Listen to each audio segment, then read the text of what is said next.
चंद्रपूर जिल्ह्यात 10 केंद्रांवर उद्या 3,301 विद्यार्थी देणार नीटची परीक्षा। सुरक्षा व्यवस्थेत मोठी वाढ। 300 पोलीस कर्मचारी आणि अधिकारी तैनात असणार। प्रत्येक केंद्रावर सीएसएफ जवानांचा बंदोबस्त असणार। अमरावतीमध्ये गोपनीय परीक्षा साहित्याच्या सुरक्षित वाहतुकीची जबाबदारी जिल्हा प्रशासन, पोलीस दल आणि एस्कॉर्ट टीम्सवर असणार। जिल्ह्यात जवळपास 4,648 विद्यार्थी देणार नीटची परीक्षा।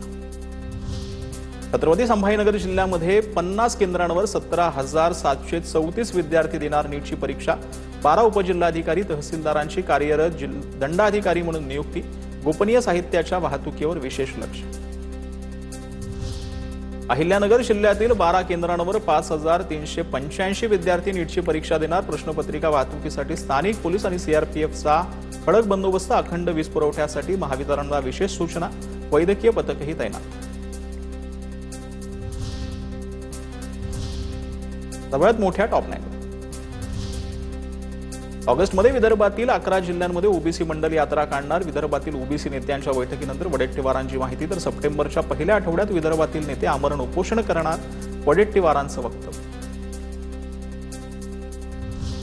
पोलीस अभिजित दिपकेंच्या आंदोलनस्थळी पोहोचले। अभिजित दिपके यांच्या आंदोलनासाठी वेळ दिलेला संपलेला आहे। वेळ संपल्यावर आंदोलनस्थळ सोडण्याचं पोलिसांचं आवाहन। कॉक्रोच जनता पार्टीच्या अभिजित दिपकेंचं आंदोलकांच्या दिल्लीच्या जंतर मंतरवर आंदोलन सुरू।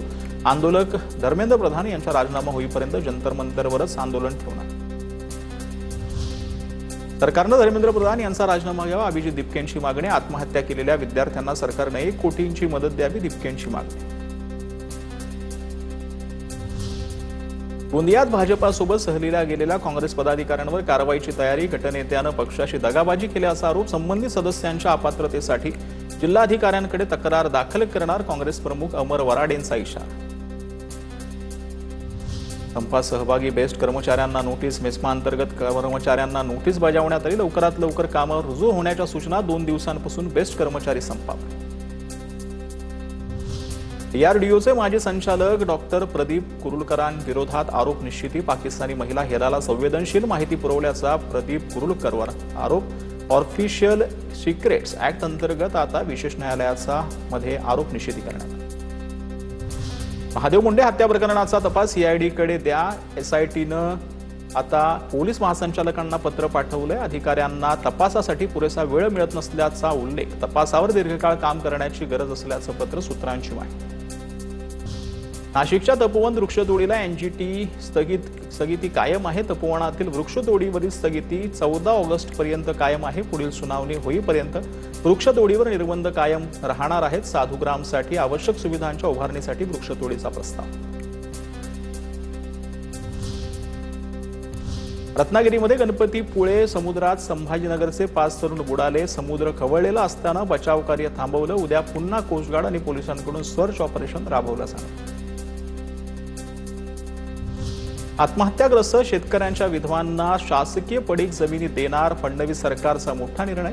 संबंधित जमिनीवरती बचत गटाच्या माध्यमातून नर्सरी, बांबू आणि चारा लागवडीची परवानगी। आषाढी वारीच्या पार्श्वभूमीवर अहिल्यानगर जिल्हाधिकारी कार्यालयात दिंडी चालकांची बैठक। संभाव्य अल निनोमुळे पाणी टंचाईचा इशारा। दिंडीतील वारकऱ्यांची संख्या कमी ठेवण्याचे विखे पाटलांचं आवाहन। पालखी सोहळ्यासाठी 3,86,00,000 निधी मंजूर। गणपतीसाठी कोकण रेल्वेची आरक्षण प्रक्रिया 13 जुलैपासून। चतुर्थीच्या आदल्या दिवशी प्रवास करणाऱ्यांना 15 जुलैला आरक्षण करता येणार। प्रवाशांचं तसं नियोजन करा, कोकण रेल्वेचं आवाहन। देशभरात उद्या विश्व योग दिवस साजरा केला जाणार। कोलकाता शहरात भव्य योगा दिनाच्या कार्यक्रमाचं आयोजन। पंतप्रधान नरेंद्र मोदी कोलकात्यामधील योग दिनाच्या कार्यक्रमाला उपस्थित राहणार। कोलकात्यामध्ये 300 जण एकत्र येऊन योगा करणार। आंध्र प्रदेशच्या विजयवाडा इथं आंतरराष्ट्रीय योग दिनाचं आयोजन। मुख्यमंत्री चंद्रबाबू नायडू उपस्थित राहणार। रामदेव बाबा उपस्थितांना योगाचं महत्त्व आणि योगा करून दाखवणार। सकाळी 6 ते 10 दरम्यान हा कार्यक्रमाचं आयोजन। अफगाणिस्तान विरुद्धच्या 3ऱ्या वनडेमध्ये 9 गडी राखून भारताचा विजय। यशस्वी जयस्वालचं शतक तर रोहितच्या 79 धावा। भारतानं 3-0 मालिका जिंकली।